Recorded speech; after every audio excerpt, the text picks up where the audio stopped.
All right. Hi, everyone. How you all doing? All right, we're going to jump straight in because I have a ton of slides. And in true producer fashion, I actually have like times for each slide, the amount that I'm allowed to do. So I'm going to jump straight in.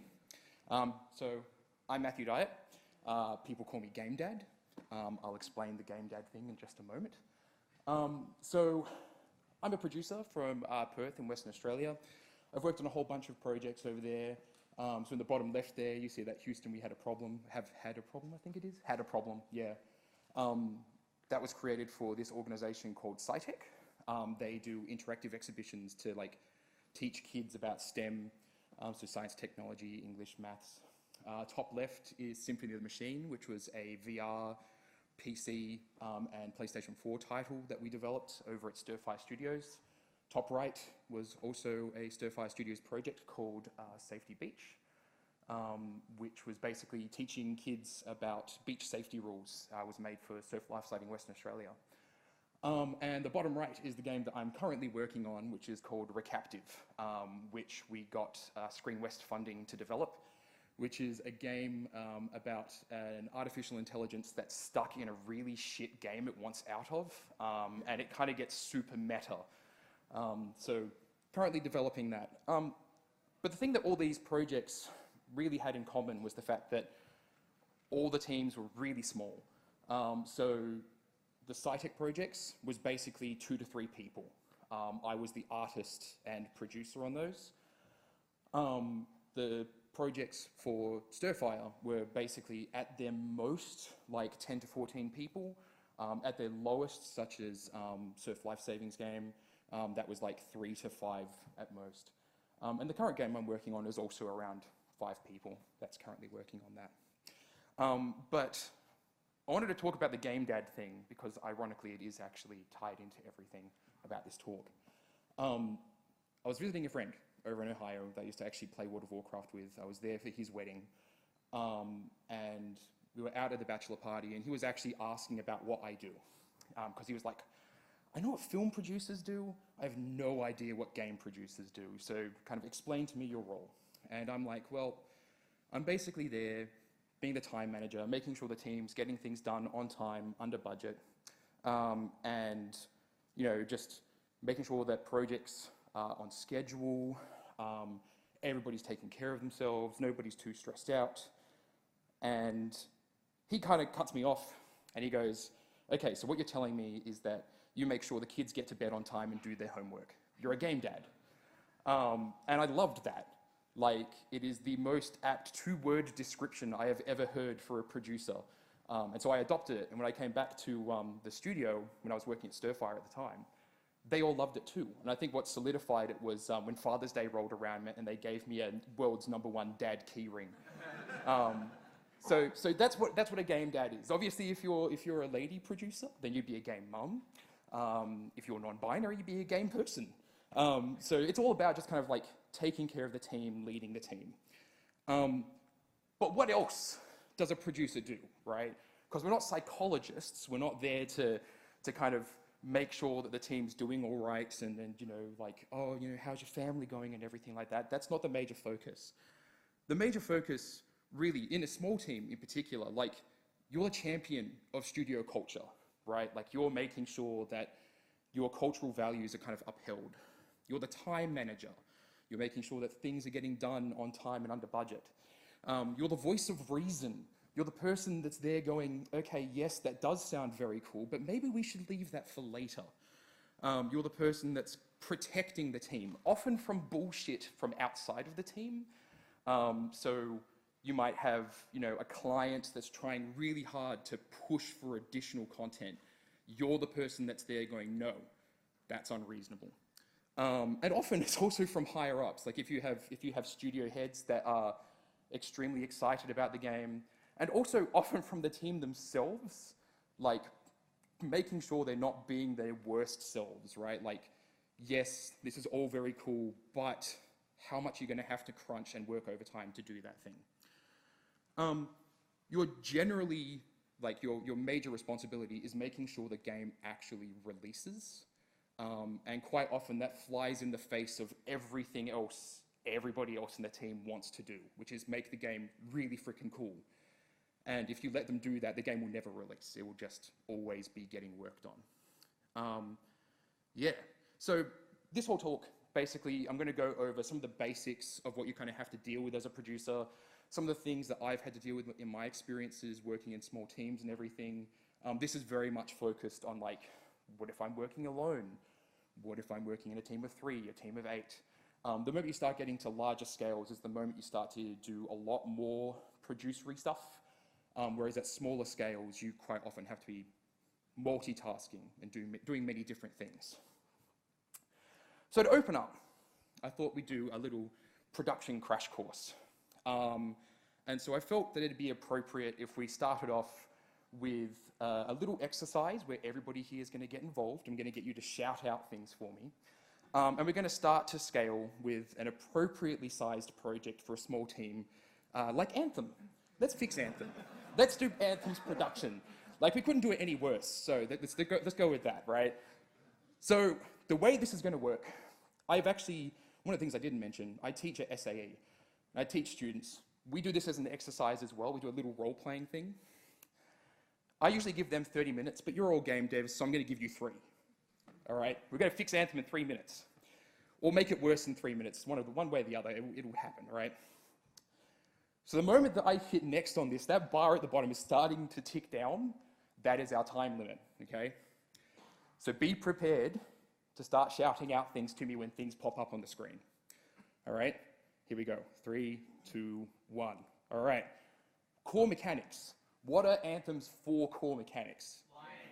Flying. All right. I'm going to write this shit down. Iron Man suits.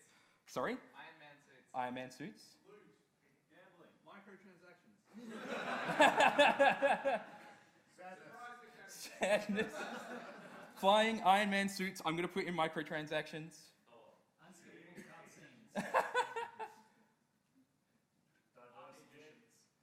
cutscenes. Diverse missions. Are we cool with that last one? No? We've got one more. Over-promising, under-delivering. That's not a feature.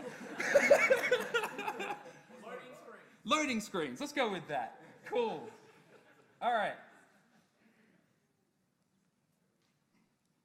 Cool. All right. Next thing. What are the prioritize? Oh, it's broke. Okay, I'm going to keep track of it. What are the priorities of the core mechanics?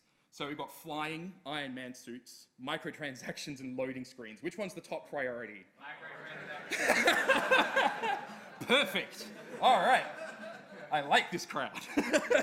Always got to make back your money, right? All right. Second priority, flying Iron Man suits. Iron Man suits? Yeah. Yep. All right. That's number 2. All right. Loading screens or flying? Flying. Flying. All right. Cool. And loading screens are our 4th priority. Okay.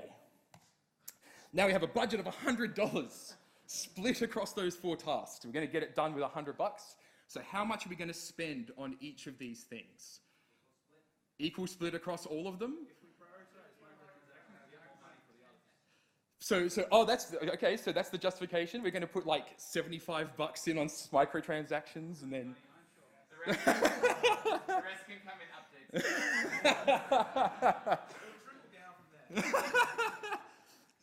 Okay. What are we going to go with here? So microtransactions gets the most? Flying Iron Man suits gets the most. Flying Iron Man suits gets the most. That's an argument over here. Okay, we're going to go with bidding now. Okay. Loading screens for $1. I will put that down. All right, $1 for loading screens. Microtransactions? 80. Huh? 80? I'm going to fall in the middle and go with 50. 80, 47 is like 60. All right, flying. How much for flying? 19? All right. We have left. Whatever we have left. So, no, we have $30 left for Iron Man suits. Yep, all right, cool. And I'm pretty sure, wow, we're running cool on time. That's perfect. All right, that actually ruins one of my points here, which is this was supposed to be hard, guys. Come on. Yeah, so the whole point of this little activity, and when I've done this with students, what I would do is I would throw curveballs at them, right? So we would say, okay, so here's your project and everything. You know, you're making Anthem, plan it out, this is all your priorities and such, you have to get things done on time. And then every couple of minutes I'd go and say, okay, so EA's just got in touch, they want you to put microtransactions in the game. They're going to give you an extra $10 if you do it right now, or you can do your top priority task instead and not get the extra $10. And we'd also go and say stuff like Frostbite. The Frostbite engine's screwing up. Your top priority task is taking way longer to get finished. You can either just say it's done and leave it super buggy and move to the next task, or whatever, right? So this is all just like a tiny little snippet of what it feels like to be managing a project, right? So production's a living thing. Like, it's not something you do in 3 minutes at the start of a project and then go, cool, I know where I'm going from here. It's something that you're going to have to keep on top of, right? You're going to come back to those microtransactions later on and go, okay, well, we put $50 down for that, but now it's costing more. So we're going to have to move money from other tasks. So I'm going to ask you a couple of questions. Did we put $100, of that $100 we had, did we put any of it aside for a rainy day if things went wrong, right? No, we didn't. So having part of your budget to be there for contingency is massively important, right? So if one of those things goes wrong, if microtransactions takes longer, we can put some extra cash down on it. I wrote down the plan. You should write down your production plan as well. Like, it's good to have that actually as a referenceable document. Could we could we cut the fourth pillar of the game and be totally satisfied? And I will note, the fourth pillar of our game is loading screens. So I don't know. We didn't really agree on priorities or costs. And that's a thing that you're going to run into as a producer in a small studio. Everybody's going to think that their thing is the #1 priority, right?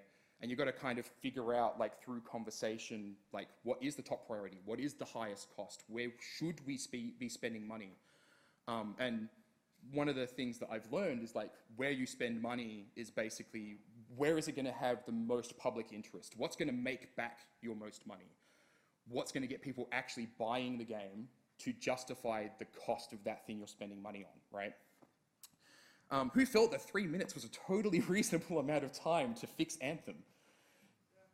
The answer is actually no. It's not a good, reasonable amount of time, and that's kind of the point, right? Like, production takes time. You need a producer in your team. You need somebody to be managing your process. And if you're working alone, guess what? You're now the producer. Like, you need to be this person, right? Things change, priorities shift, budgets change. Like, you need to be prepared for all of that stuff. You need to track it, track all the time and measure it against your goals. You know, so are you planning to release at this point? Are we actually tracking on time for that? You need to be prepared to pivot and cut like crazy, right? Like, okay, so we've got all of these things we want to do. We've got this deadline. We can't get it all done in time. Start removing some of it. And discuss and settle on your priorities with your team, right? Like, most importantly, listen to people that know more than you. And that's something that I see a lot of people in leadership roles not do, right? Like, if there's an artist telling you that something is going to take a really long time to do, and you turn around and say, oh, yeah, but our deadline's on this date, just do your best. Don't do that. Like, they know what they're talking about. They're the expert artist, right? You need to listen to that person. So producers are strategists, right? Like, this is kind of the core thing. Like, you have a producer on your team to plan ahead. And I really like the whole idea that, you know, I describe this a lot for my teams and for students in particular. Game development teams are all down there in the trenches, and their big priority is the task that's right ahead of them, right? Like, that's the big risk that they're currently seeing, and they need to get that thing done. But a producer, you need to really kind of like detach yourself from that way of thinking. You need to pull yourself all the way back and like notice the gigantic amount of tanks around the corner that the team is about to run into, right? Like, their major concern is this guy with a shotgun straight ahead of them, but there's a bigger risk further ahead. Your priority as a producer is to make sure that you actually are aware of those things and to communicate those risks to the team.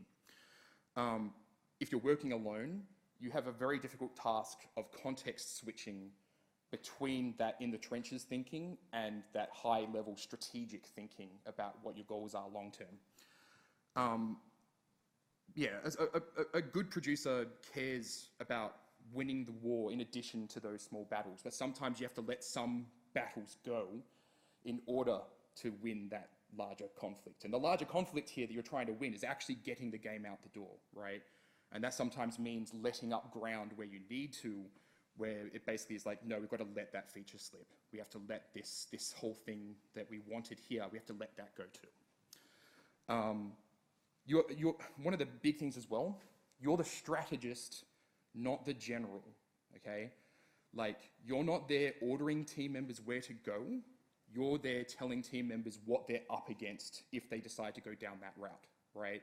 You're leading from behind. Like, you're not taking them by the leash and dragging them along where you want them to go. You're basically saying to them, these are the priorities that we've got. What do you want to do with those priorities? And if they choose something that you think is wrong, again, they're the expert. Like, you have to kind of let them do their thing. Yep, cool. So team culture. Team culture is really, really freaking important. You can't sit on team culture. Like, this is a thing that I see a lot of game studios kind of falling into, like, oh yeah, we've got this really fantastic studio with flat, throwing out all these bean bags. We have this really nice chill out space and everything like that, and that's somehow culture. That's not culture. That's a nice chill out space. Team culture is saying, like, we're a diverse studio. We support diverse hires, right? If you say that, you have to back that shit up, right? You can't just say what your culture is and then not actually reinforce that thing. And so if you have diverse hires, you need to be fully supporting of them. You need to give them what they need to be able to excel. That's studio culture, right? The culture of small studios is really, really important because, like, you're often talking about small teams of friends, which quite often can, like, cross some boundaries, which we'll talk about in a little bit. You need to keep things really professional in those sorts of environments. You can be friends with others, but you need to keep that stuff professional. Don't get married to your work. Like, if you derive personal value from the things that you're doing, that's a really dangerous place to be, because then you're basically leading the team into a situation where, like, all of your personal worth is hinging upon this project being successful, rather than the project being a piece of content for the world to consume, right? And I've seen some situations where that sort of thinking really, really damages a team. There's a difference between a job you love and doing what you love, because one of them's a job, right? One of them you're getting paid for. You need to draw that distinction between, like, game development's my job and this stuff at home's my life, right? If you're still doing game development when you get home, if you're still working on that project when you get home, you need to find a way to separate those two things out. If things go bad, and things will go bad at some point, it can be so much worse if you're not being professional with the rest of the team from day one. Draw boundaries. Like, this kind of comes back to that whole thing of, like, what is my personal life? What is my job? Keeping your work and your free time as separate things. Don't overwork yourself. It sets a really bad standard for the team. Like, if you're the person that's there championing studio culture as the producer, and you start overworking yourself, that's a really bad kind of thing to be doing, right? Because that kind of projects to the rest of the team that they should be doing the same. You're responsible as a producer for keeping that stuff from happening. So if you see other people in the team overworking and crunching, you need to kind of reel them back and say, no, stop, like, you're overdoing it. I had an experience when I was first getting started on, like, a little personal project with friends where one of our team members was super passionate about it, and the rest of us had work, but they did not. And so they were doing a whole bunch of stuff, and within, like, a month or two, they had gotten incredibly frustrated with the rest of us because they were making a whole bunch of progress and we weren't. And I, as the producer, should have actually been reining them in and saying, like, we can't work at the same speed as you are. If we can only put in a day a week, then you should also only be putting in a day a week on this project. You need to communicate that level of investment with everybody, right? Like, if I'm working on a project and I'm basically saying, look, I can only put a day a week in on this thing, you know, what is your level of investment? You know, how much do you want to see this thing be the best it can be? What do you want to achieve out of this game being released? Do you just want your name in the credits? Is that the big goal for you? Create contracts.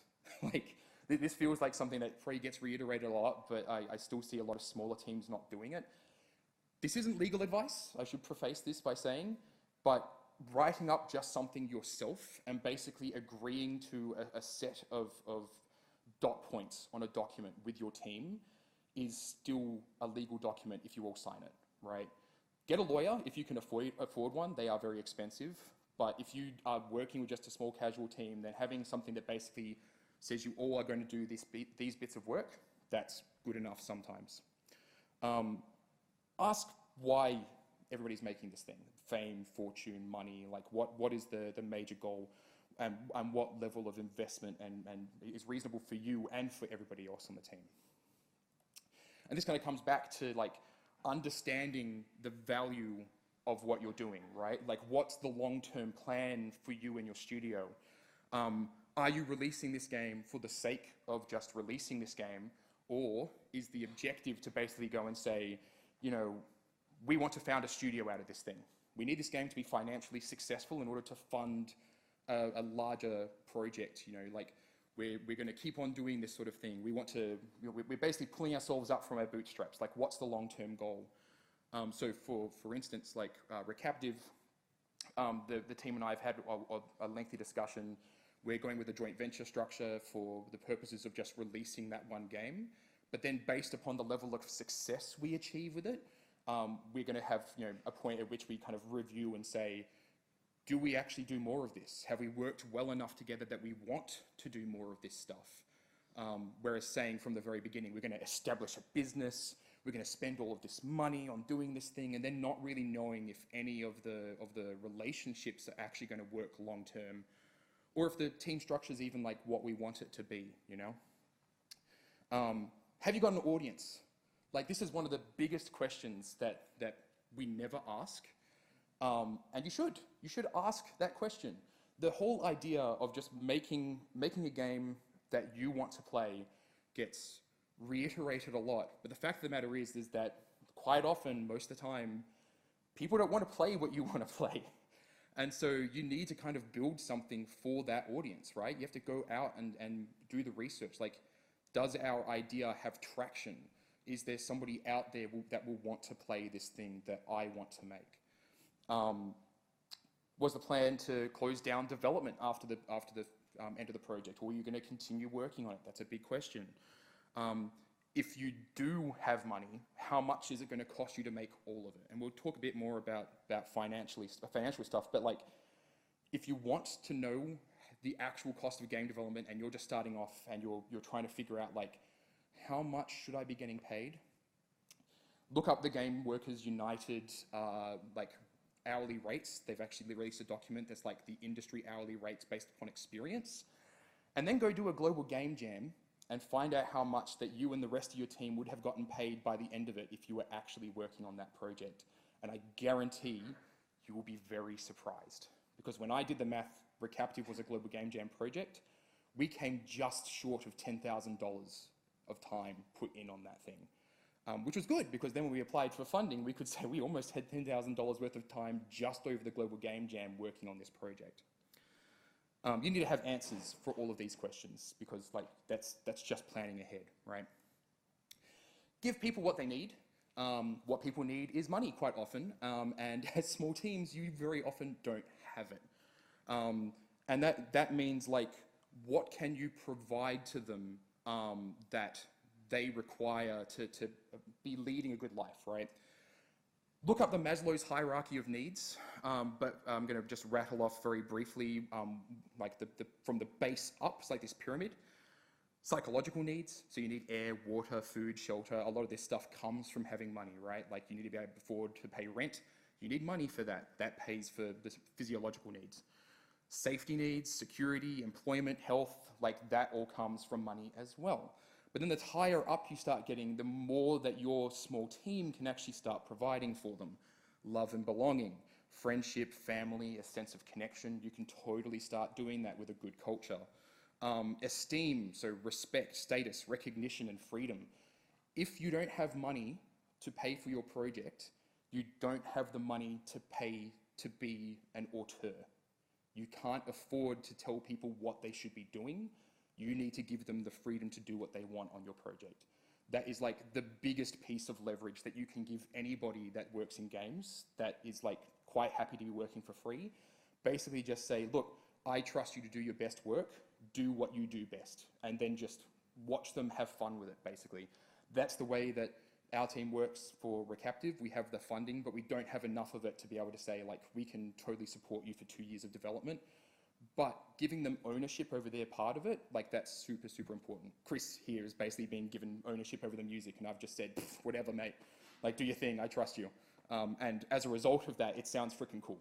So if I had been telling him what to do, it wouldn't have been quite so successful a relationship.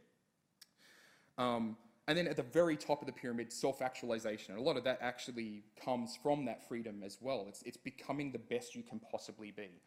And so as a producer in a small team, you can help guide people. You can ask them, like, what do you want to achieve out of this whole thing? And how can I help you achieve that thing? All of this, needless to say, if you do have money, then why aren't you paying people, right? Like, if you do have money, you should be spending that on people. People are your top priority. If you get funding from a state organization, don't spend it on VR headsets, don't spend it on PCs, spend it on people, because that is your #1 priority. In fact, I'm pretty sure most of the state organizations will actually turn you down if you don't spend most of your money on employees. Like, that is the big thing for them. Though I'm pretty sure there's a state funding talk tomorrow that you should go to, and I'm sure that they'll elaborate on that further. If you do have money, keep the team appraised of the studio's financial situation all the time. More than once when working on small teams, I was caught out when I got like a week's notice that, by the way, we only have a week's worth of money left to pay you. And the project wasn't done, so it was kind of like, well, crap. Now, am I gonna have to just up and leave? Am I gonna work on this thing? And like, you're attached to that project, you care about it, you wanna see it succeed, so you typically end up sticking around when you probably shouldn't. All of this, like, as well, like, if you can't guarantee money for people, at least guarantee them a share of sales if you're going to be selling the game. If you're releasing it for free, that's perfectly fine as well. But actually having like a cut of sales based upon like the amount of work that they put in. The League of Geeks guys actually did like a really interesting kind of structure. They did a GDC talk about it that you should go and look up, where they were basically talking about how they converted the difficulty of tasks into like a financial value that was like a percentage of sales on Armello after it released. So if you put in like a whole bunch of work on the art, then you would be guaranteed a fairly sizable chunk of sales after the game released in order to pay for the sizable chunk of art that you ended up doing for the game. Yeah, cool. Production process. So we're actually going to get into actual process-related stuff now. Agile's great, but please don't be prescriptive. Don't just be like, well, this is how Agile does everything. And so for those of you that are here that are like, what's Agile? So Agile is a project management methodology that's all kind of about iteration. It's an iterative process.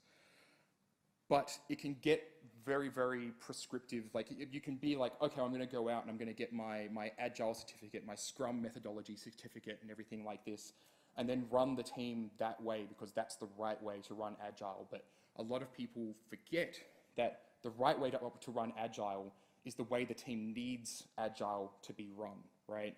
Like, is it working? If it's not working for everyone, then it's not working, is basically the bottom line. And you need to be really, really flexible in terms of your process to make sure everybody's getting out of it what they need to be getting out of it. So a lot of game studios will end out with this thing that they call Scrumafall. I've heard it. Like, I'm sure it's the terminology's changed over the years. But that's a mixture between Scrum and Waterfall, which Waterfall is just like, we get all these things done and then there's a deadline at the end. where the whole idea of scrumafall is that you iterate and iterate and iterate, but you have a limited number of iterations you can do because the game has to release eventually, right? And so you draw that deadline from basically the beginning of the project and then shift it as you need to, depending on how the project's kind of tracking. You should, yeah, just adjust your rules depending on what's going on. Plot a course, don't dictate to process, don't dictate process to people, let them kind of tell you what they need if things are not working for them. And if things aren't working for them, and it will not work for them, in particular with artists, artists are trouble. Like, I have never run Agile on a team where an artist wasn't a problem. Is there anybody in here that's an artist? Like, show of hands. Yeah, I'm sorry. Like, I love you all, but the whole thing, and this isn't a you problem, this is a me problem, which sounds like we're breaking up, but like, it really is a matter of like, art isn't truly an iterative process, right? Like, you can sketch out artwork and then you can make models and you can do all that, but like fitting it into an Agile framework, like Agile was really developed for IT.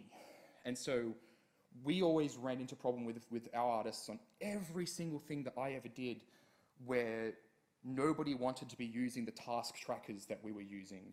And quite often we had to just kind of meet halfway. And halfway on some of those projects basically meant like, all the programmers are going to use this digital tracker, all the artists are going to actually use a physical whiteboard with sticky notes, and then my job as producer is to take that physical whiteboard with sticky notes and put it into the digital tracker. And then that was kind of the in-between that we kind of landed upon. You're unlikely to run into problems with programmers except maybe for laziness, where they will end up being like, it's not really laziness so much as being lazy with the process, right? Like, I want to just keep on working on stuff, and taking 5 minutes to update the task tracker is time that I could be instead spending on actually writing code, right? So that's one of the problems you'll run into with them.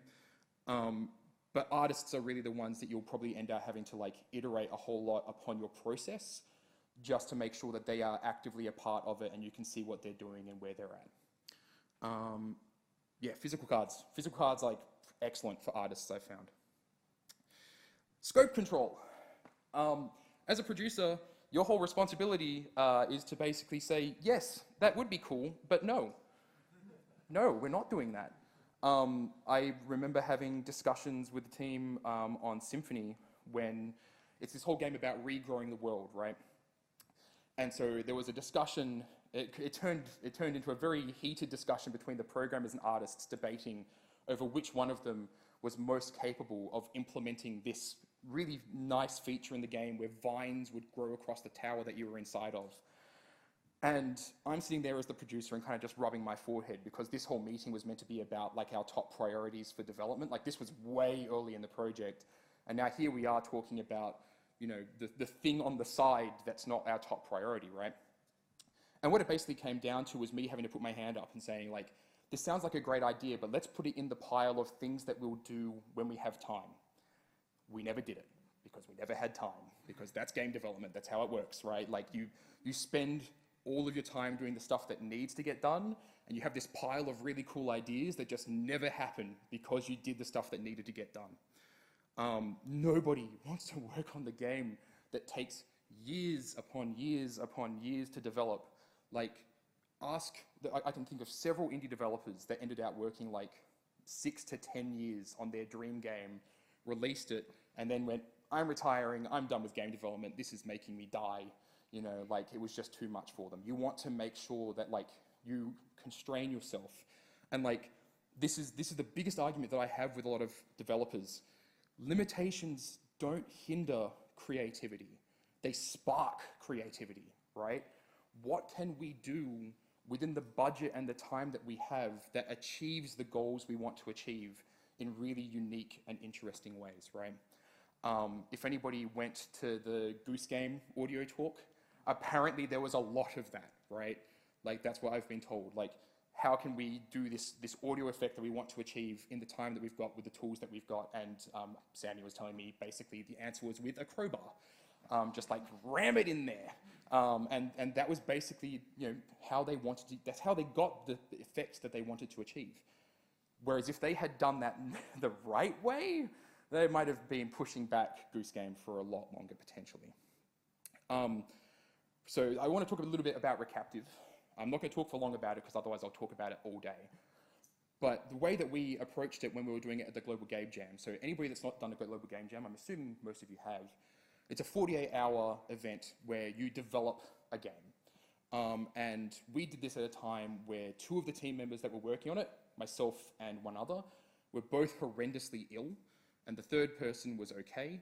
But because we were so sick, we were basically like, look, we need to make sure we get rest. So we're basically going to say from the get-go that over the 48-hour jam, 16 of those hours is dedicated to us getting sleep, like actual good solid sleep, right?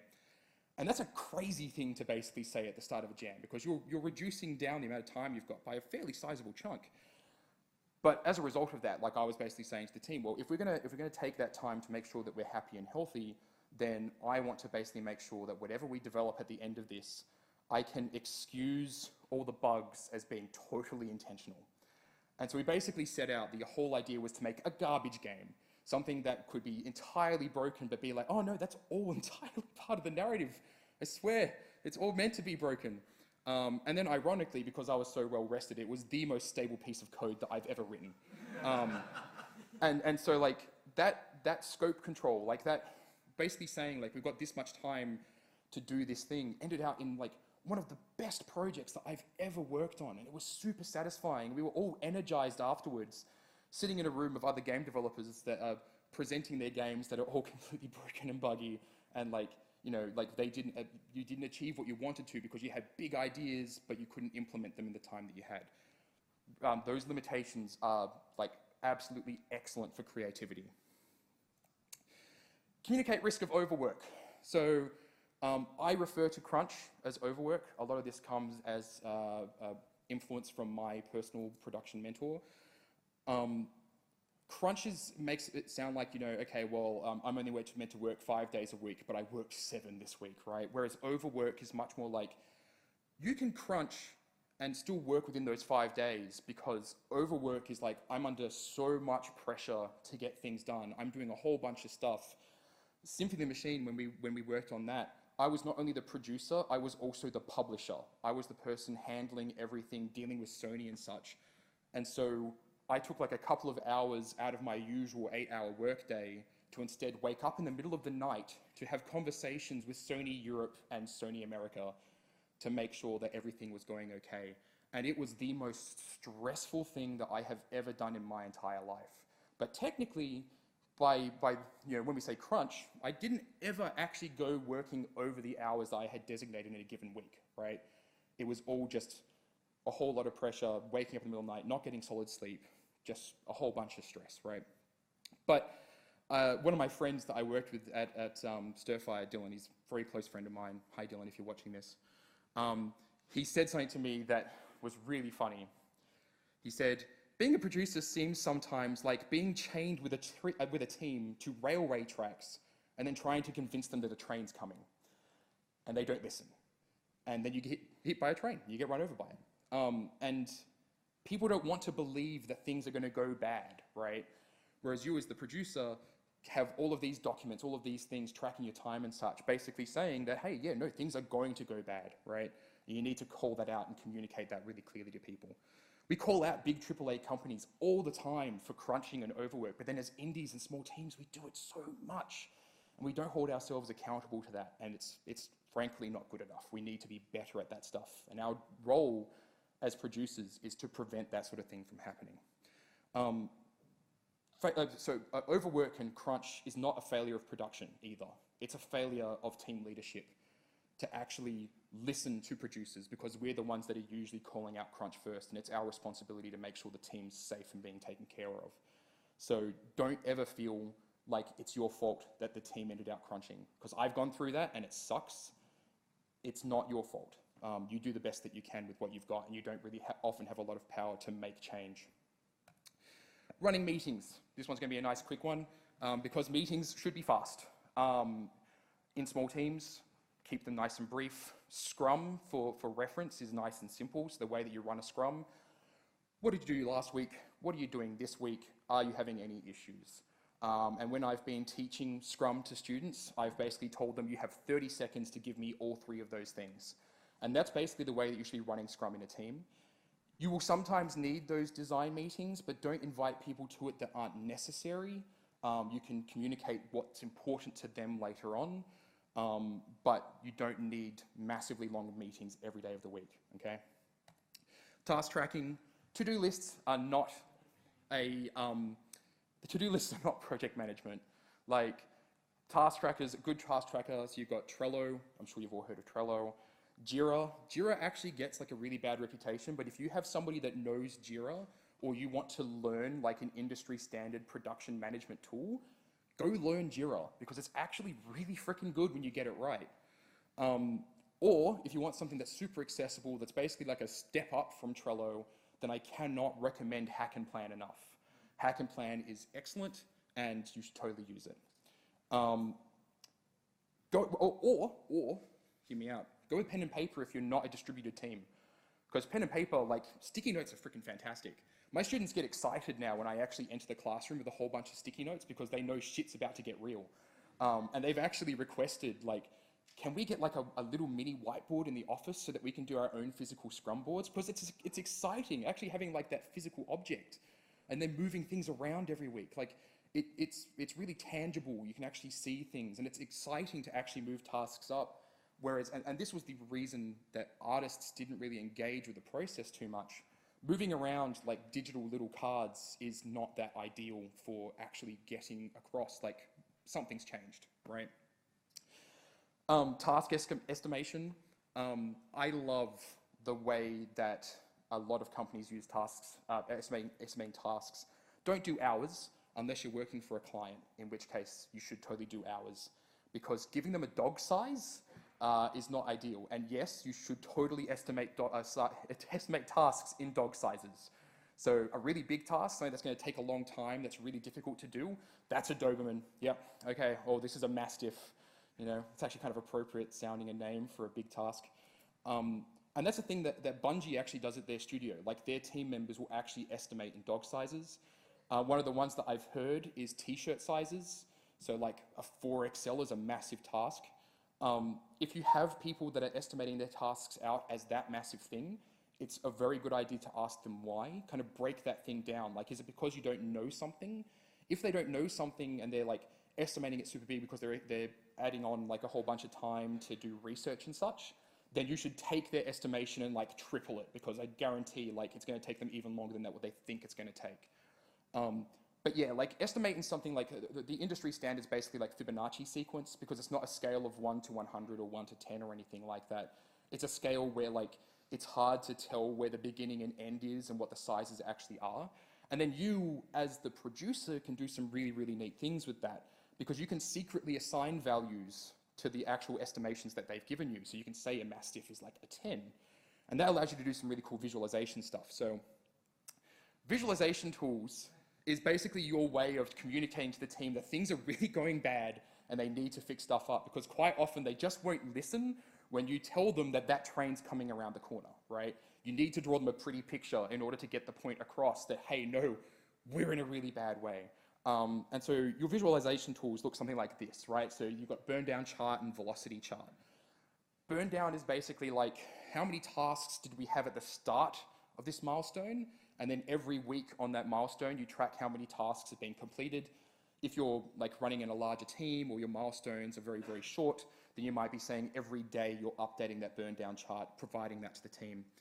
Velocity is not only taking the number of major tasks you have, but the difficulty of them. And so you remember when I said like a Mastiff is like a 10 or 11 on the difficulty scale?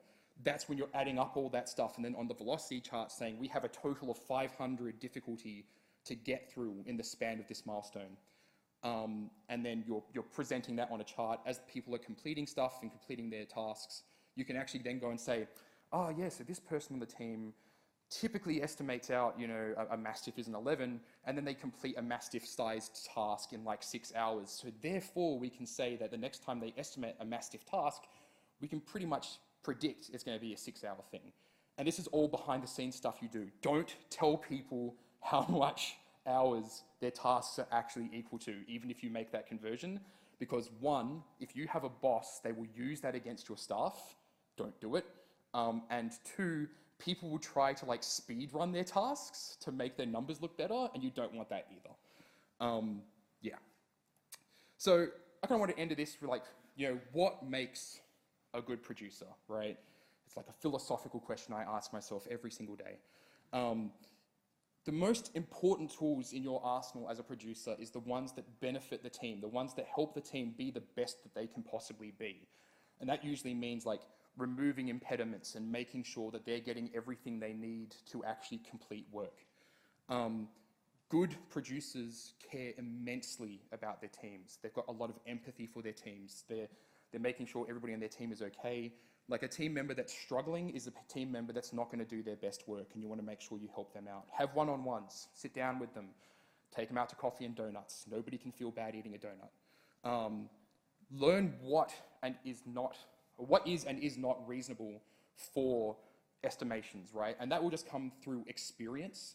Like, what is a reasonable estimation on a task of this size, this kind of thing that they're currently doing. And also just kind of getting a read on people. Like I found with some of the team members, like they're incredibly pessimistic.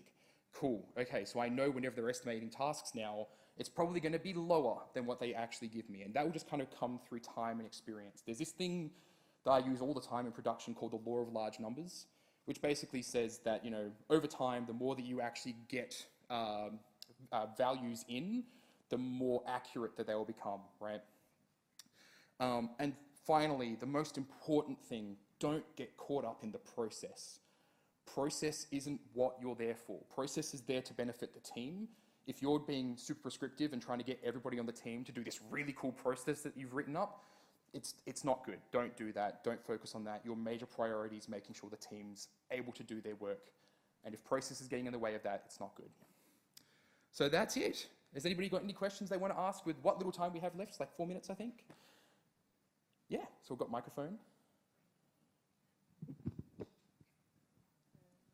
Yep, thank you. So you mentioned about the Scrum meetings and trying to keep them really short and all that. So do you recommend having those like one-on-one meetings, or do you recommend like having them, if it is like a relatively small team of like say 5 people, do you recommend like having them all together at once?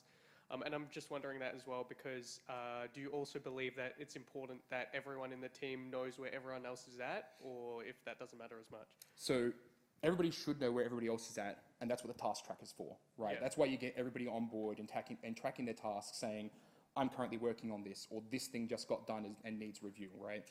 But Scrum you should be doing with the entire team, so everybody in the team gets together. It should be nice and fast. It should be like 15 to 30 minutes max. The whole idea of that is like if people start getting off track of like, what did I do last week and what am I doing this week, you're pulling them back in line and basically saying, if you need to have a discussion with somebody else about something or somebody else has offered help, fantastic. Do that outside of the Scrum so that we're not holding up everybody else. One-on-ones should be a separate thing. Don't replace your Scrum with one-on-ones. You should be doing both. And one-on-ones is basically a really good opportunity for you to be providing the team members with support that might be a lot more personal than they'd be getting just doing Scrum. Yep. Thanks. No problem. Yeah.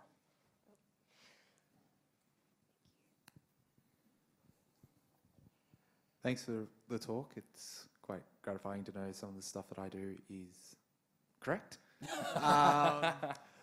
As someone who's been trying to solidify their career in games as a producer, would you have any advice in terms of like how to best sell yourself to prospective employers? Because that's always a problem I've always found with producers. Because like it's easy for an artist to have like a portfolio. Coders can just have like they have their tests and stuff like that. But like a lot of the work that we do as producers are either like hidden behind NDAs or it's just like like it's company property, and it's like who's want to look at like a burn down chart if they don't have any context to it. So do you have any kind of like tips or tricks that things I should consider? So a producer is all about soft skills, right? It's all about their empathy, team management, time management, that sort of thing. And that's not something you can put in a portfolio. but experience and basically saying, like, I worked on these games, right? Like, my portfolio is, I've worked on all of these things, and not, only in surf lifesaving, the safety beach game, like the waves, that was actually me. Woo, I can actually say I did something in a game that wasn't just producing it. But most of the time, it's like, I've worked on these projects, I manage these teams, and then being able to provide the references, like, these team members can vouch for me as being a good producer. But on the point of, like, hey, look, everything that I'm doing is actually correct, that was exactly my experience when I went to GDC in 2013. It was my first year, like, I went there as a scholar. I'm like, am I doing the right thing in all of my studying as a producer? And sitting in a whole bunch of roundtables and such, I realized very quickly, nobody knows what they're doing, and we're all just kind of feeling this thing out and figuring it out as we go. And I'm doing exactly the right thing. So yeah, like, you're probably on exactly the right page. So yeah. Thank you. No problem. Yep, right behind you.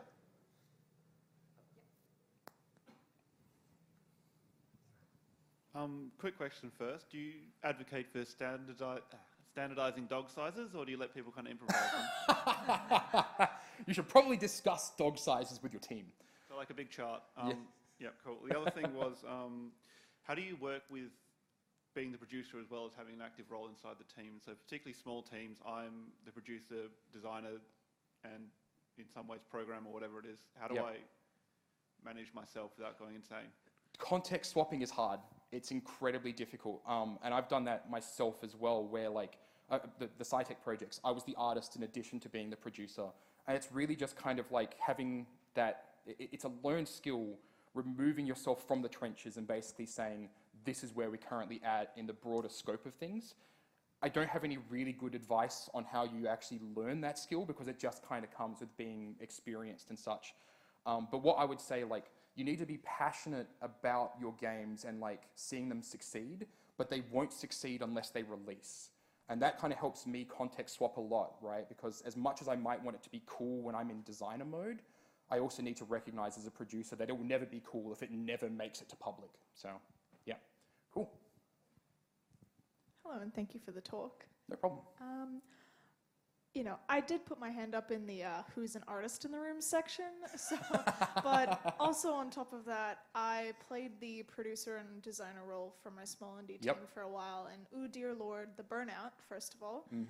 Second of all, I guess, like, we tried to implement Agile and all those things many, many times, but my team has 4 artists currently, you know, including myself. So I guess we're using Hack and Plan. It's great so far, but you know, you said that as artists we're more visual people, so using things like sticky notes and stuff like that, how would you recommend, I guess, people with art-heavy teams go about organizing their tasks? Yeah, so first thing, I'm so sorry. Thank you. Acknowledgement. Second thing, like, keep it simple. Like, don't overcomplicate it. We had some really fantastic artists on some of the teams that I worked on, where they were super engaged with the process, and one of the big things for them was kind of sitting down with them and discussing their workflow. Like, what did it look like going from start to finish on a piece of art? Did they start off, you know, doing concepts or that sort of thing? So when we were doing motion capture for one of our games, it was like, okay, so we need to go through, process all the video recordings, and then we start actually running it through the software, then we have to do cleanup. And so a lot of it was actually kind of working out for them what the major steps were that they needed to go through, and then making the process for them, like their specific workflow, work for them. But that's going on to the more complex end of things. It really depends on what you're doing. If you're doing like sprite art, for example, you can probably keep it really simple. Do the whiteboard, split it into 3 columns, to do, in progress, done. And you can also, I would actually recommend a 4th one potentially, which is your backlog. Typically, you can split the backlog up into, okay, so we know we need to do this thing, but we don't know the specifics of it, and that's usually a programmer thing. Whereas for artists, you know what art you need to get done. You just might be writing really vaguely what that thing is, right? Like, we've got to make a beach scene. So in the backlog, we'll put a thing in there saying beach scene is to get done. But then when you pull that into to do, you're basically saying, okay, well, what do we need specifically for that beach scene? You're breaking that task down afterwards and saying, okay, well, we need seaweed, we need wave textures, we need the actual wave mesh object, and to add all those tasks. and then just like move them through the whiteboard that way, and just keep it really, really simple, essentially. Cool. Thank you. No problem. That's very helpful. One last thing I'd say is like totally do like concepts, put them into your task board. Like concept art, if you want to describe things visually instead of like with text, that works way better. All right, we're out of time. Thank you very much everyone for coming. Like if you want to chat afterwards, come up and ask.